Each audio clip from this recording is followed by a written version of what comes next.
Bentar. Udah di-record belum sih? Oh ya udah. Robot suaranya.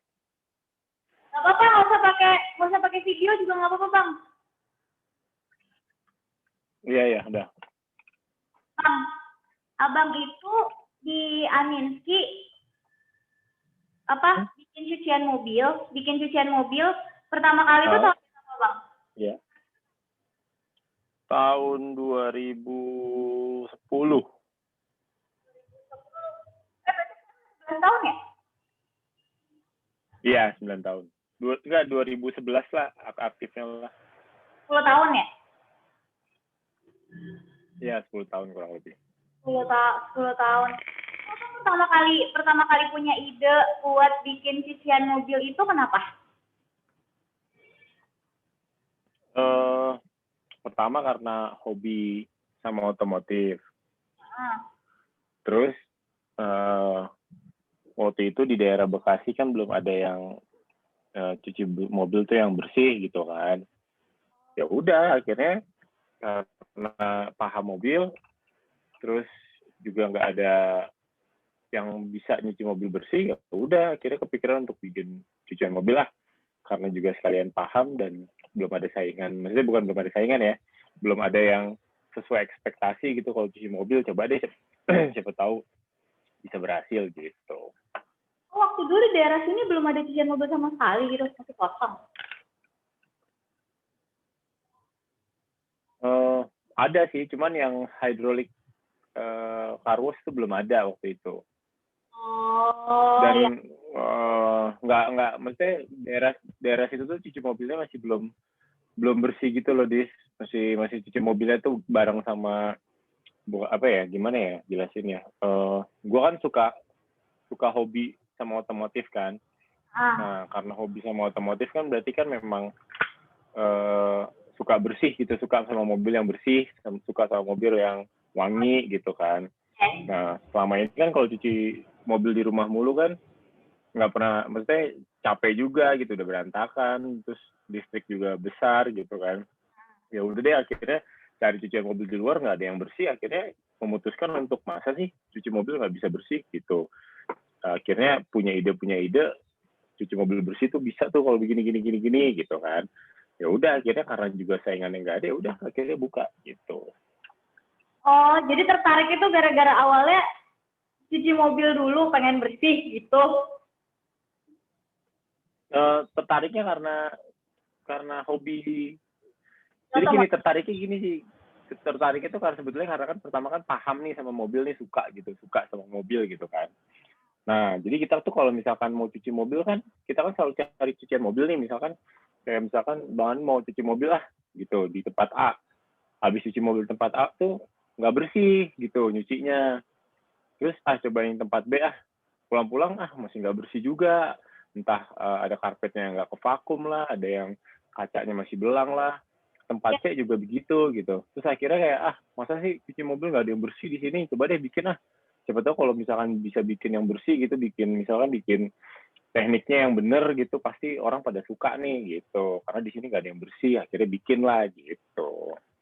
Iya sih, terakhir juga tuh Adis nemenin Fani cuci mobil pas di daerah Rawamangun, dalam-dalamnya nggak dibersihin juga sama mereka, biasa aja.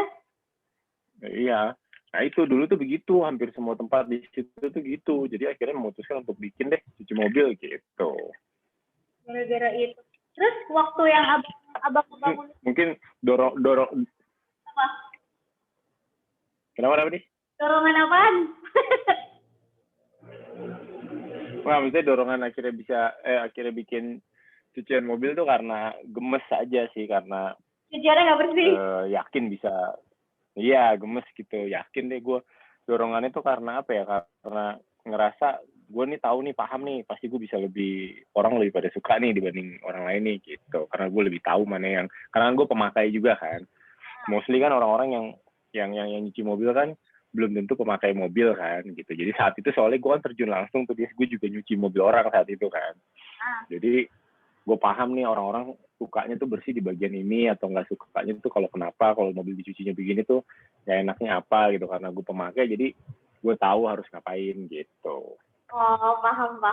Iya. Tapi waktu awal-awal abang ngebangun itu, ngebuka si cucian mobil, itu berarti udah ada hidroliknya. Terus karyawannya itu pertama kali berapa, Bang? Terus putus nih suara nih. Iya ya.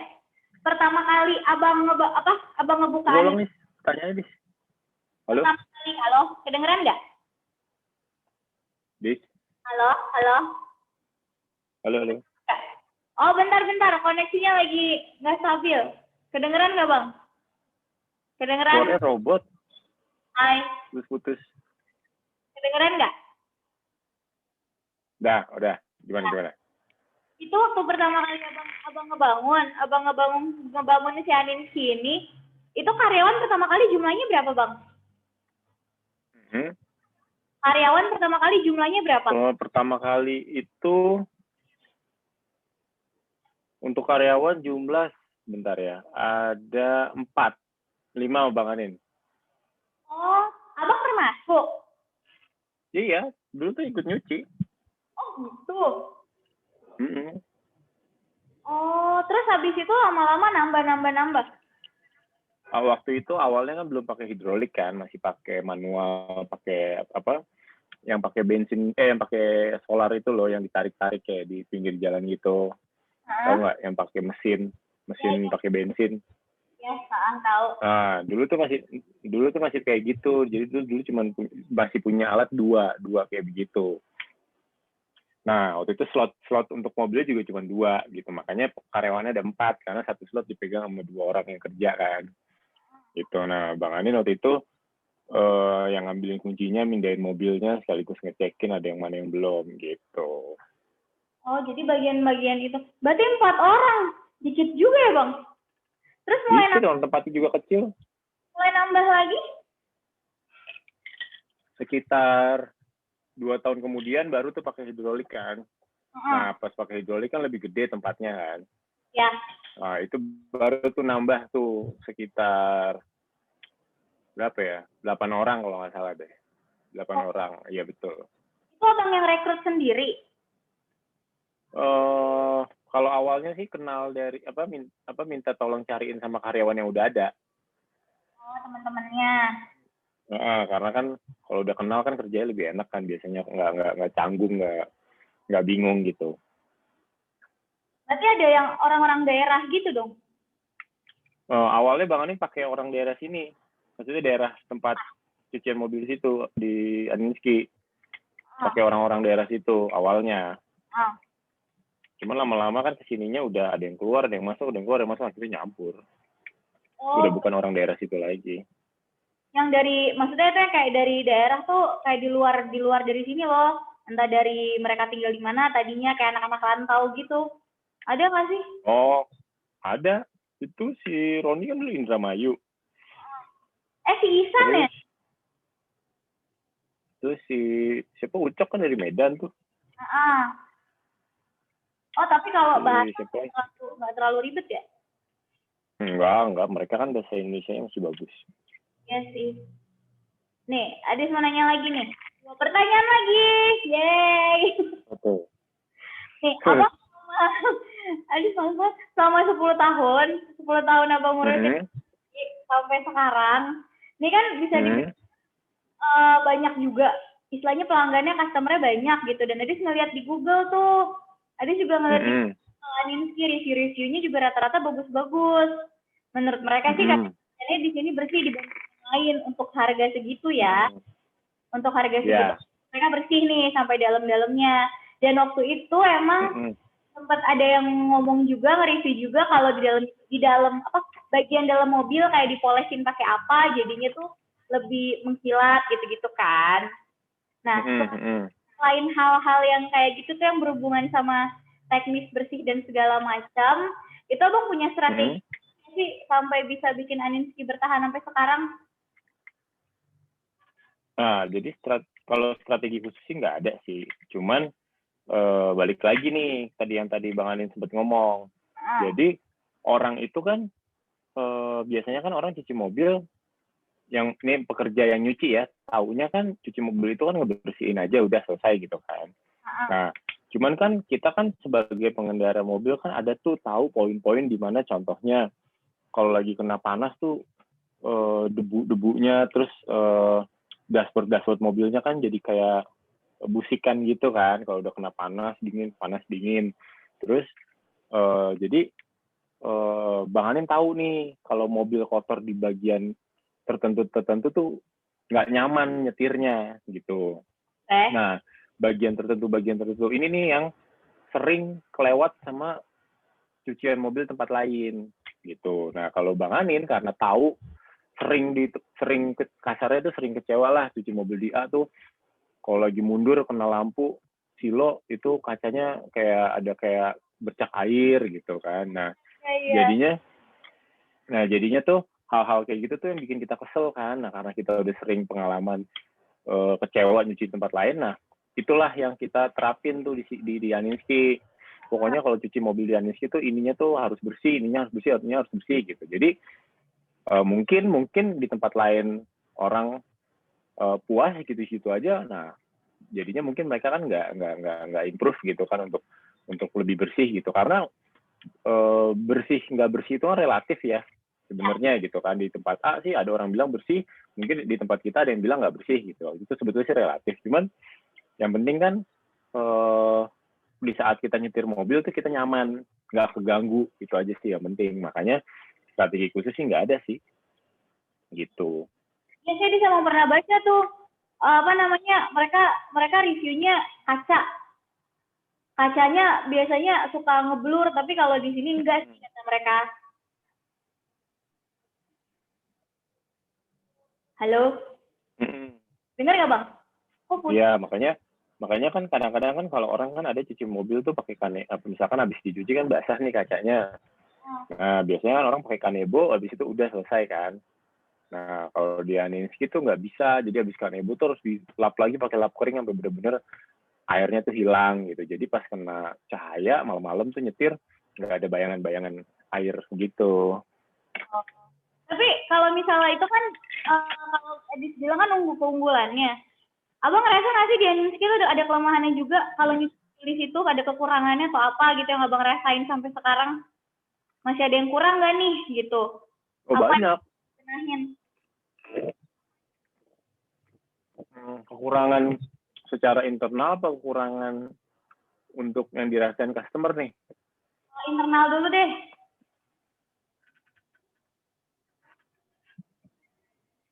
Oh, internal. Secara internal mungkin karena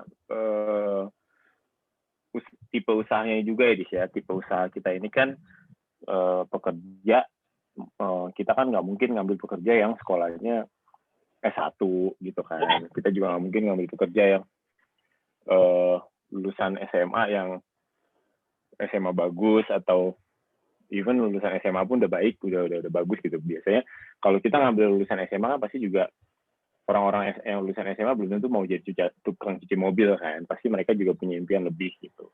Nah, otomatis yang kerja di tempat kita itu pasti orang-orang yang pendidikan formalnya nggak cukup tinggi gitu. Nah, impact-nya adalah dalam komitmen, dalam dalam knowledge, dalam hal apapun yang kita brief ke mereka itu nggak bisa menyerap dengan cepat gitu. Dan dalam segi mental, dalam segi kepintaran atau apapun itu, kita juga nggak bisa expect tinggi kan. Nah, hal-hal itulah yang terkadang mempersulit kita nih untuk bisa lebih improve lagi gitu. Karena merekanya sendiri pun pola pikirnya juga jauh. Contoh misalkan, kalau misalkan kita bilang nih setiap habis contoh ya, salah satu contoh simple deh. Nanti setiap habis ngelap kaca di sebuah sisi mobil, kita tuh harus kucek dulu lap kanebonya sampai bersih, baru kita bisa ngelap kaca berikutnya gitu. Contohnya kan seperti itu kan. Nah, beberapa kasus orang-orang itu mereka nggak mau ngikutin. Mungkin di depan kita akan ngomong iya gitu, tapi faktanya mereka nggak mau ngikutin karena ngapain orang masih bersih lapnya gitu. Padahal tujuannya kita untuk seperti itu kan ya bersih, kalau dipegang sih bersih, kalau dilihat lapnya bersih, tapi kan pas dilihat ke kacanya kan nggak bersih gitu. Dan kalau ngelihat dari kasat mata kacanya sih bersih gitu, tapi kan kalau orang udah nyetir kena malam-malam, kena cahaya dari luar, akan kelihatan banget tuh embunnya gitu. Nah hal-hal kayak gitu tuh mereka kita jelasin, mereka nggak paham gitu, karena kan tingkat pendidikan mereka juga nggak tinggi. Nah itu tuh yang koordinasi seperti itu yang agak sulit tuh di internal kita. Otomatis kita tuh mau improve, mau lebih maju lagi ya agak susah. Itu tuh dari SDM-nya ya. Gitu. Kalau dari faktor apa lagi ya, lingkungan juga mempengaruhi sih sebenarnya, karena kan walaupun ini di pinggir jalan tapi kan aksesnya sebetulnya sih enak ke sini gitu. Cuman lokasinya sebetulnya sih terlalu di ujung mungkin ya. Iya. Mungkin terlalu di ujung, kurang mendekati keramaian di perumahan-perumahan gitu. Jadi mungkin impact-nya orang-orang yang datang ke sini tuh orang-orang yang sekitar-sekitar kita doang gitu. Mungkin orang-orang dari ujung agak males juga ke sana, karena kan kadang-kadang kan kalau Sabtu Minggu kan suka macet tuh jalanan di Depan. Jalan Raya Perjuangan gitu. Jadi orang agak males karena macetnya gitu. Ketiga balik lagi ke SDM, kita ngomongin masalah on time gitu. Kita buka jam sekian, tutup jam sekian. Nah balik lagi nih, orang-orang ini kan orang-orang yang ibaratnya pendidikan formalnya kurang, jadi belum terbiasa untuk disiplin gitu kan.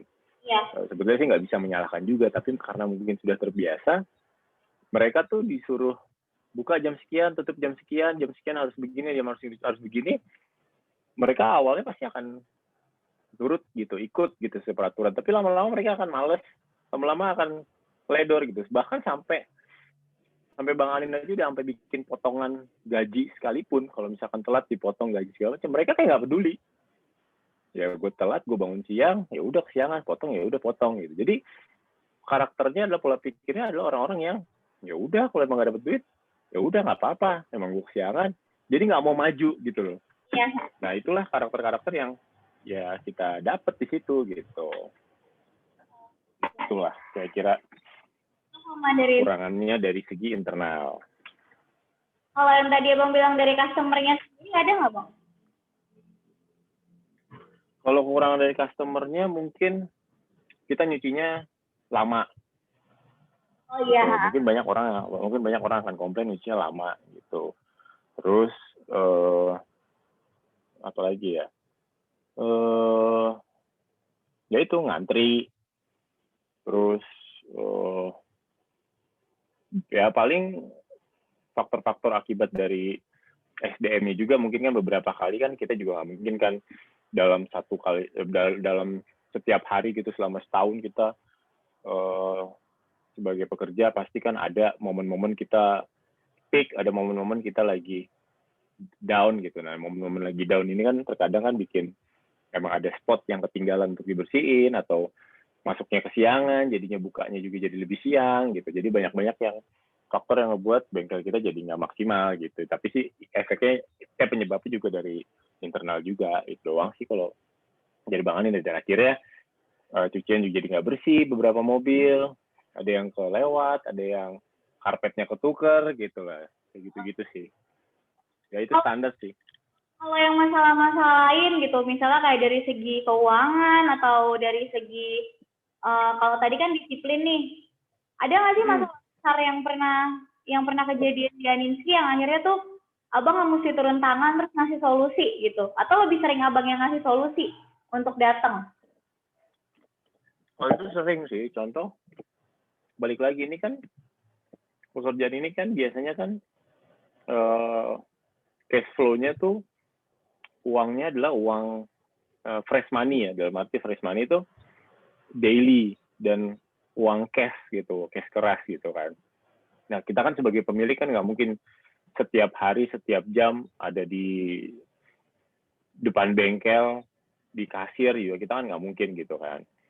Nah, jadi kan kita harus mempercayai orang dong gitu. Pada akhirnya kita harus mempercayai orang dan kita harus ngegaji orang itu gitu. Nah pernah ya kejadian uang bengkel yang harusnya disetor atau disimpan dibawa kabur pernah, sampai ke turun tangan.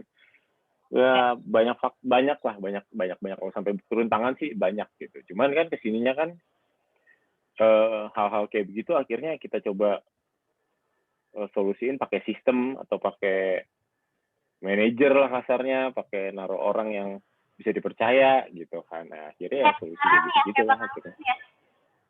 Ya, kayak sekarang kan ada Alon tuh di situ gitu. Oh, jadi tapi semenjak udah ada yang ngurusin kayak gitu kayak model Bang Alon mungkin yang dipercayain udah lebih berkurang nggak sih Bang hal-hal yang aneh-aneh kayak gitu? Kalau hal-hal krusialnya sih mungkin kalau dibilang berkurang sih Bang Alon nggak bisa tahu 100% ya. Karena kan tujuan dari Bang Anin ini naruh Alon di situ kan supaya Bang Anin bisa kerja di usaha Bang Anin yang lainnya kan, bisa fokus di tempat yang lain gitu. Jadi waktu nggak kemakan di bengkel ini gitu kan. Nah, jadi Bang Anin juga kasih kekuasaan besar tuh ke Alon untuk keputusan, untuk decision, untuk memberhentikan orang, mengangkat orang, untuk ngasih regulasi segala macam, ini serahkan ini semua Alon gitu. Jadi kalaupun ada masalah besar yang masih bisa ditangani sama Alon, Bang Alon nggak perlu tahu gitu. Biarkan Alon yang menyelesaikan sama karyawan.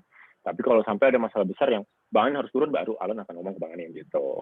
So far sih belum ada info yang Frem ini nih ada masalah gini sampai Bang Alon turun tangan sih sampai sekarang belum ada. Masih bisa didiskus lewat telepon atau lewat WhatsApp gitu. Karena kan lagi COVID jadi nggak bisa ke sana. Gitu. Jatuhnya kayak Abang paling pasif ya kalau yang di Aninsi ya. Semuanya emang Bang Alon yang ngurusin. Kenapa tadi putus? Jadi jatuhnya tuh Abang kalau misalnya di Aninsi pasif, jadi semuanya Bang Alon yang ngurusin. Oh iya. Itu emang tujuannya Bang Alon nge-hire Alon tuh itu gitu, karena Bang Alon harus fokus di tempat kerjaan lain gitu. Karena kerjaan di cucian mobil ini kan nggak bisa gitu, namanya usaha kita tinggal kan nggak bisa kan. Cuman Bang Alon harus meninggalkan itu tempat, dalam arti meninggalkan harus fokus di tempat kerjaan lain juga gitu, karena di sini ada yang lagi Bang Alon bangun juga gitu. Jadi ya harus bisa mempercayakan ini ke Alon gitu. Jadi segala sesuatunya mau belanja, misalkan ada maintenance alat atau belanja alat udah Alon semua gitu. Tapi udah mulai, maksudnya lebih baik nggak sih semenjak Abang ngerekrut orang untuk yang gantiin Abang ngurusin di Aninsi? Oh, nggak bisa dong. Di mana-mana itu usaha pasti jauh lebih maju kalau kita sebagai pemilik usaha yang turun tangan langsung. Gitu. Kalau misalkan Edis nanya lebih baik atau enggak, sudah pasti tidak lebih baik dibanding Bang Anin turun langsung. Karena sense of belonging-nya itu kan yang mereka nggak akan punya gitu. Walaupun ada yang Abang percayain gitu untuk ngurusin, tetap aja beda ya? Nggak akan. Pasti jauh lebih maju kalau yang punya yang turun tangan gitu. Jadi ya kita punya strategi apapun untuk bikin karyawan kita semangat atau lebih baik, tetap berjalannya waktu mereka tidak akan lebih baik daripada yang ownernya kalau turun tangan langsung. Itu udah pasti. Dan itu resiko yang udah Bang Anin harus terima. Gitu. Itu selama ini mikir kalau misalnya kita punya usaha, terus kita percayain orang nih untuk menggantiin kita ngurusin itu. Adis pikir sama aja gitu, karena apa yang kita bilang pasti akan diikutin sama yang wakil kita gitu loh Bang. Ternyata enggak juga ya. Jadi gini, balik lagi kan, tadi yang tadi Bang Anin bilang, sense of belonging itu tuh penting gitu. Kenapa kalau gini, contohnya gini, kalau Bang Anin siap berdarah untuk tempat cucian mobil itu, tapi kalau karyawan nggak mungkin siap berdarah, mereka pasti akan berpikir worth it nggak sama gaji gue. Iya sih. Kan baliknya akan ke sana terus gitu. Dan jadi efeknya pasti apa? Efeknya pasti kalau pemilik turun langsung udah pasti hasilnya akan jauh lebih benar dibanding karyawan gitu. Iya sih benar. Sama ini tuh lagi mikirnya gitu. Nggak bisa. Kecuali kita kan ngomong konteksnya kan ini cucian mobil ya. Kecuali misalkan ini cucian mobil bisa ngegaji Alon sebulan 100 juta, ya mungkin Alon bisa mau berdarah-darah gitu kan. Cuman kan balik lagi ini kan bukan perusahaan sebesar itu gitu. Iya benar. Ya udah, pertanyaannya itu sudah habis. Itu aja. Oke. Ngomongin muka dong. Oi. Ngomongin muka buat dokumentasi. Nah, oke. 1, 2, 3. Oke dah, sip. Dah. Ya, Bang. Dadah. Dah.